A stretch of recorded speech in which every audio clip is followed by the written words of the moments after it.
On poursuit donc cette émission avec toujours en ligne avec nous Jean-Paul Crenne, professeur à la Toulouse Business School et fondateur de VUCA Stratégie. Nous ont rejoint également sur ce plateau Romain Béhagel, bonjour. Bonjour. Vous êtes CEO et cofondateur de Prêt à pousser qui vient d'être repris par le groupe lyonnais Vif System. Et Antoine Compin, bonjour. Bonjour Aurélie. Vous êtes directeur général de Manut en France et partenaire de cette émission. Antoine, je vais commencer par vous.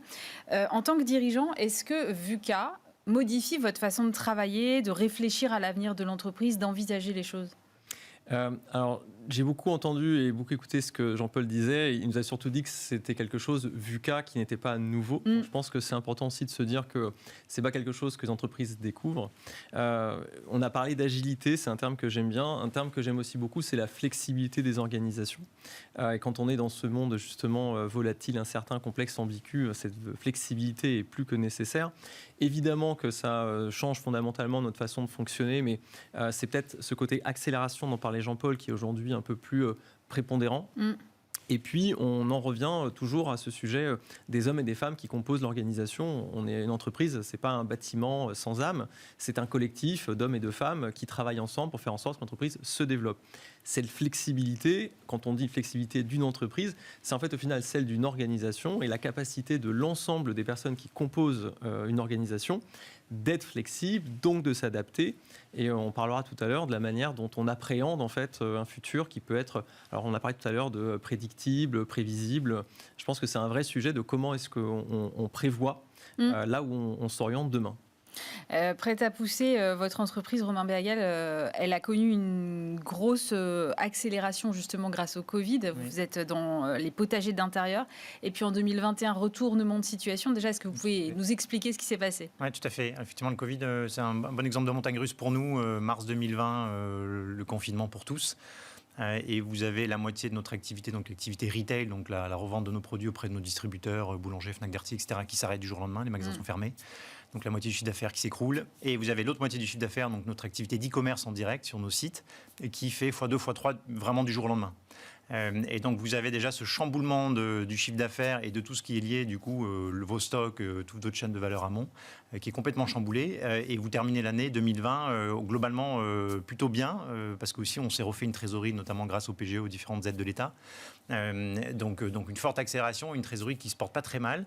Et après 2021, ça a été vraiment l'effet creux de la vague. C'est-à-dire que vous avez les gens qui sont équipés, le déconfinement arrive, les gens réallouent leurs dépenses, et vous avez une demande en équipement qui, nous, se diminue très fortement à partir du deuxième semestre de 2021. Et donc là, c'est un peu le retour de manivelle. Vous avez construit votre budget 2021 en tablant sur une continuité de la croissance qui était celle qui vous a été amenée par le Covid. Et puis, du coup, vous engagez sur un territoire très compliqué parce que vous avez des stocks qui sont constitués, beaucoup de cash qui est sorti pour constituer ce stock-là et des ventes qui s'effondrent. Donc nous, je dirais qu'en tant que quand vous lancez un nouveau business comme Prêt à pousser, quand on s'est lancé en 2016, on était les seuls sur ce marché de l'hydroponie. Donc c'était constitutif de notre état d'esprit. Avancer dans l'incertain, quand vous démarrez un business, que vous créez un marché, ça va de soi. Enfin, ça fait partie du menu de base.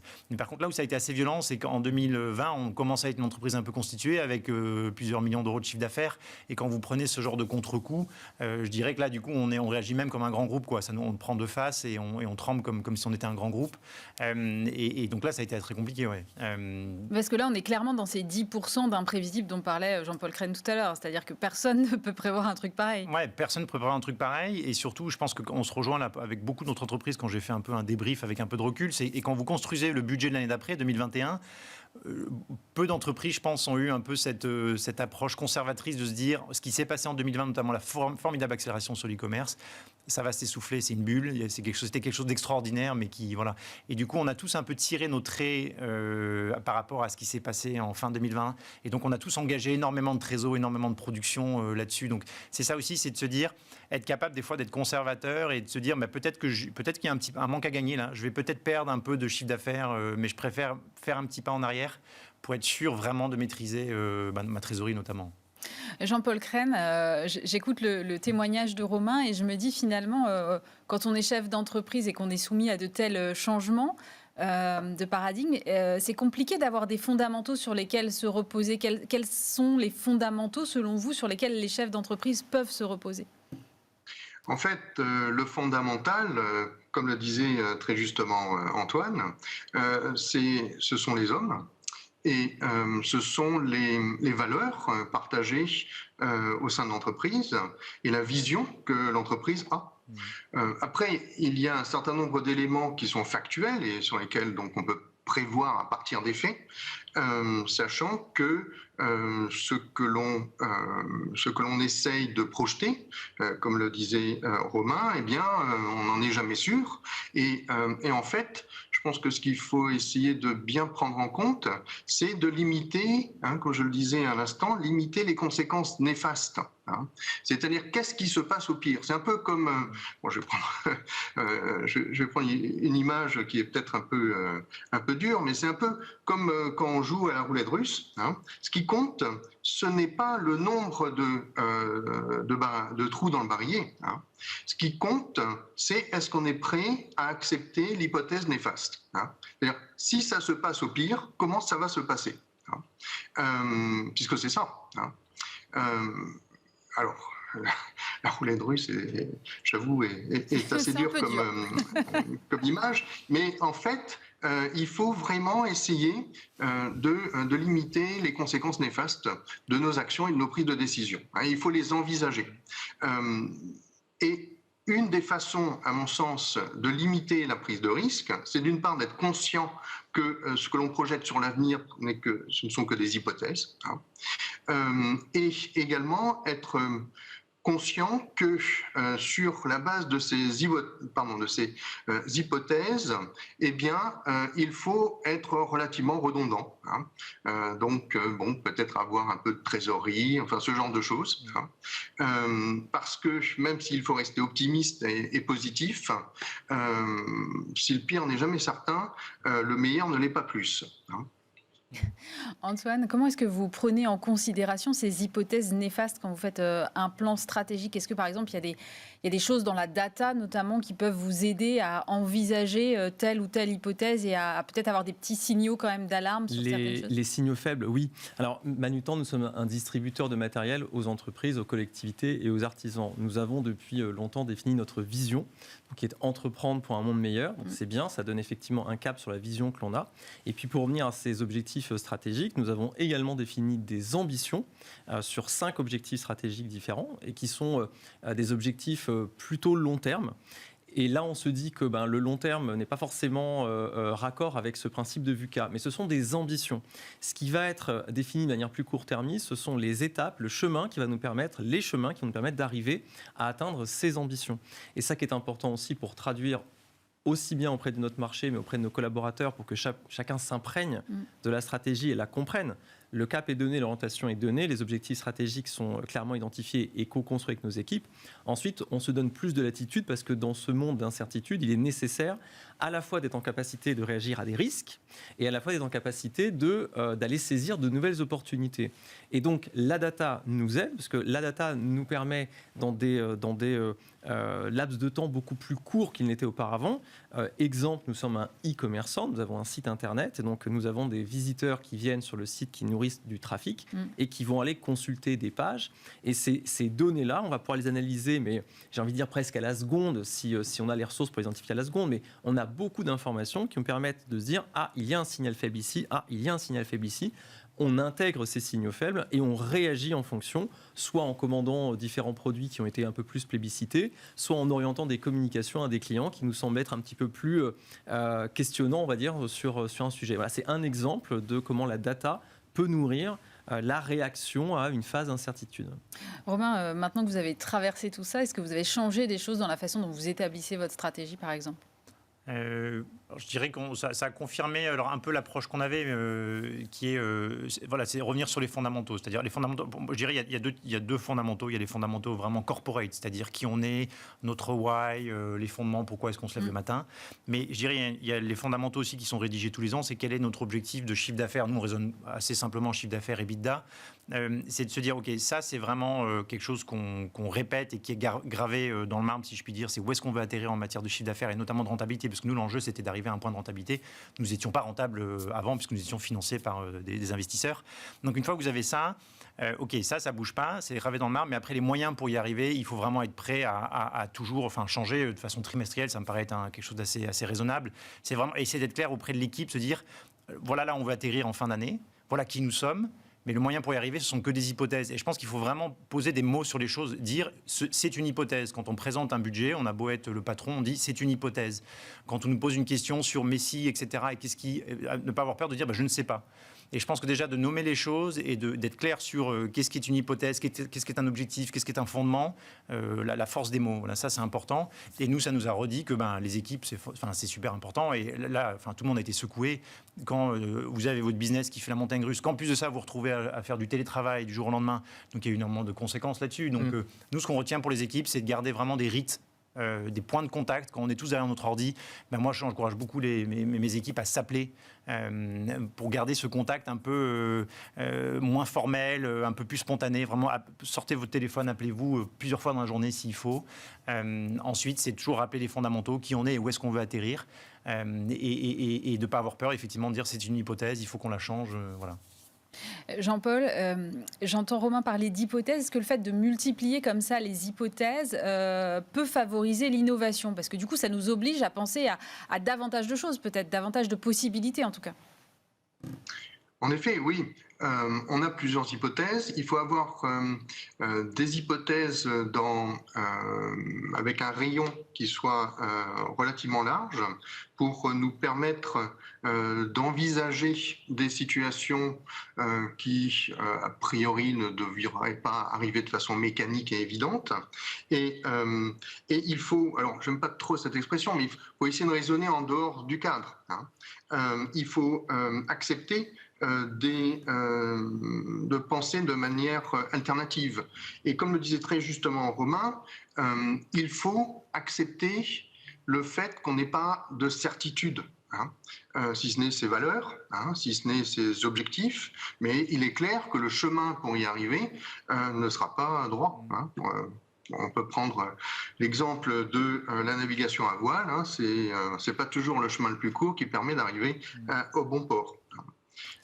Donc c'est ça, c'est en fait travailler, c'est ce que démontre Romain, il faut le travailler avec humilité, avec courage, et il faut être prêt à prendre néanmoins des décisions, même si finalement on se rend compte que c'est de nouveau Roosevelt, c'est Roosevelt là, c'est pas Eisenhower, mais c'est Roosevelt qui disait qu'il se trompait une fois sur deux. Il faut accepter de se tromper une fois sur deux. Le tout, c'est de l'admettre et de s'en rendre compte très rapidement. Donc je rebondis sur la data dont parlait Antoine. En effet, il faut être prêt à se remettre en cause de façon collective, de projeter de nouvelles hypothèses. Et la stratégie, c'est cela, c'est mettre en rapport les aspirations avec la réalité. Et la réalité, elle est mouvante. Peut-être un complément sur la notion d'innovation, parce que c'est intéressant. Nous, ça a été salvateur, les innovations pendant ces 2 années-là. On a sorti 2 nouveaux produits. Pourquoi ça a été salvateur? Pour revenir à l'équipe, c'est que dans un moment, on ne sait pas où on va, on est en train de dévisser par rapport à notre budget, on est tous confinés chez soi, etc. Les moments où on arrive un peu à se retrouver, à se réancrer dans le présent, et je pense que c'est essentiel d'être vraiment ancré dans le présent, surtout quand l'avenir est incertain, on se rattachait tous aux produits. On avait une roadmap avec 2 lancements de produits, un pour 2021, un pour 2022, et les équipes, on les fédérait autour de trucs très concrets, vraiment le produit qu'on est en train de développer, et ça a été super important. Donc l'innovation, effectivement, elle est en plus de driver du chiffre d'affaires additionnel, etc., pour l'équipe, pour s'ancrer dans le réel et dans le quotidien, et pas trop tergiverser sur l'avenir, où on est tous un peu en train de se poser des questions existentielles, ça a été super important.